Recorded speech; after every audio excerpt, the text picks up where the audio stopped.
মাসুদরা ভালো হয় না, মাসুদরা ভালো হতে জানে না। ঘটনা ঘটেছে গোপালগঞ্জে।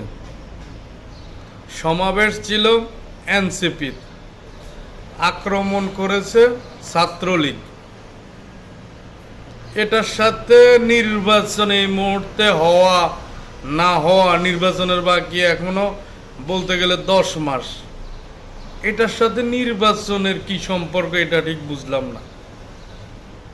আর একটা জেলার, শুধু একটা জেলা ছাত্রলীগের কারণে যদি বাংলাদেশের নির্বাচন বন্ধ করে দিতে হয়, তাহলে আপনারা যারা লুঙ্গির ভিতর থেকে বাহির হইয়া এখন বলতেছেন আপনারা সরকার শেখ হাসিনারা উৎখাত করছেন, আন্দোলন করছেন, আপনারা যদি এটাকে সামাল দিতে না পারেন, একটা জেলা ছাত্রলীগের এদের ভয়ে নির্বাচন করতে যাবেন না, নির্বাচন করা সম্ভব না।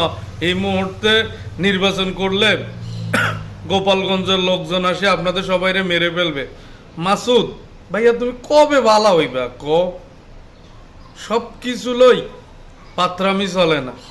নির্বাচন হইলে আপনারা সবাইরে বেহেস্তের টিকিট দিয়ে বলতেছেন যে বাংলাদেশের 400 আসনের মধ্যে 300 আসন আপনারা পাবেন এনসিপির সাথে সুর মিলে, কিন্তু এখন আবার বলতেছেন ছাত্রলীগের ডরে বলতেছেন নির্বাচনে যাবেন না, এই মুহূর্তে নির্বাচন হওয়া সম্ভব না।